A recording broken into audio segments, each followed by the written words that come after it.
Bismillahirrahmanirrahim. Assalamualaikum warahmatullahi wabarakatuh. Yang saya hormati Bapak Dr. Ahmad Zuhaidi SAG MPDI selaku dosen pengampu pada mata kuliah Ekonomi dan Pembiayaan Pendidikan Islam. Kemudian teman-teman kelas MPI S2 MPI reguler 2020 yang berbahagia. Izinkan saya untuk menyampaikan hasil review jurnal yang berjudul Economy of Education National and Global Aspect. Jadi di sini saya izin untuk share screen materi atau PPT yang akan saya coba jelaskan.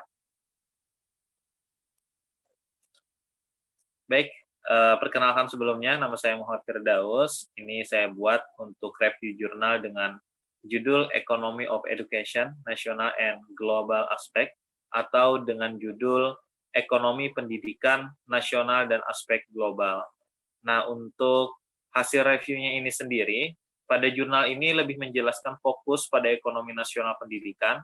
Penulis berasumsi bahwa ekonomi pendidikan memiliki sifat rangkap dua, di satu sisi mewakili elemen dari sistem perekonomian nasional dan di sisi lain merupakan komponen struktural dari sistem pendidikan global. Nah, kemudian ada beberapa hal yang dijelaskan pada jurnal ini. Salah satunya adalah tren ekonomi pendidikan. Perekonomian dunia saat ini mengalami perubahan kualitas yang disebabkan oleh kecenderungan objektif dari transformasi geopolitik dan proses globalisasi yang meluas. Pada tingkat yang signifikan menentukan landscape kontemporer tatanan dunia dan sistem ekonomi nasional. Kemudian di masa depan, tren globalisasi ekonomi pendidikan hanya untuk meningkatkan, yang menuntut dari sistem pendidikan nasional restrukturisasi radikal dari organisasi internal dan mekanisme regulasi, dan membawa mereka ke tantangan transformasi global. Kemudian dalam jurnal ini menjelaskan tentang komposisi fungsional ekonomi pendidikan. Konsep konseptual untuk komposisi fungsional dua sektor ekonomi pendidikan adalah disediakan oleh model ekonomi campuran.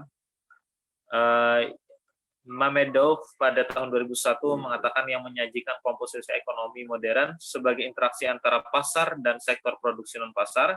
Berdasarkan konsep pasar klasik, model ekonomi campuran memiliki karakter dan tindakan metodologis yang universal sebagai alat analisis untuk meneliti komposisi subsistem yang kompleks dan lingkup nasional ekonomi. Kemudian pada jurnal ini ada disinggung tentang pasar sektor ekonomi pendidikan.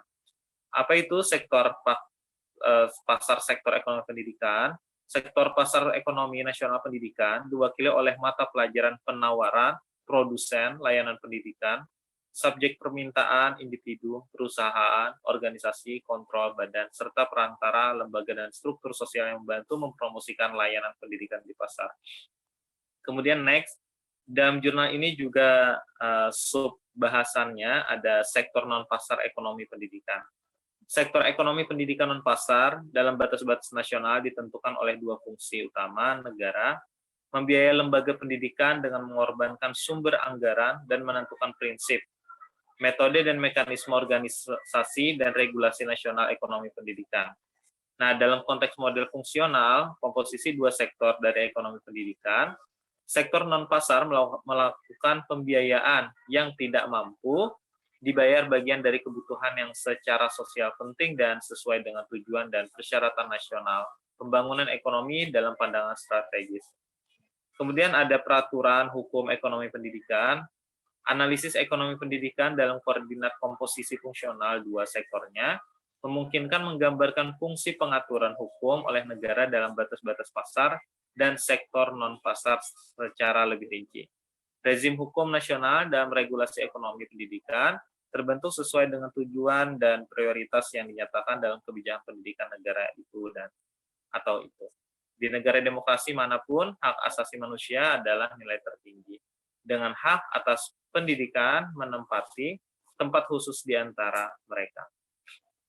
Nah, untuk mempersingkat, adapun kesimpulan dalam review jurnal ini, dalam kondisi globalisasi, perekonomian nasional pendidikan mengalami pengaruh dari tren objektif yang terkait dengan perluasan pasar pendidikan internasional, intensifikasi pendidikan lintas batas, percepatan pengembangan bidang informasi dan komunikasi, dan penyatuan prinsip-prinsip organisasi proses pendidikan. Mungkin itu aja untuk presentasi hasil review saya. Atas perhatiannya saya ucapkan terima kasih banyak. Wabillahi taufiq wal hidayah. Wassalamualaikum warahmatullahi wabarakatuh.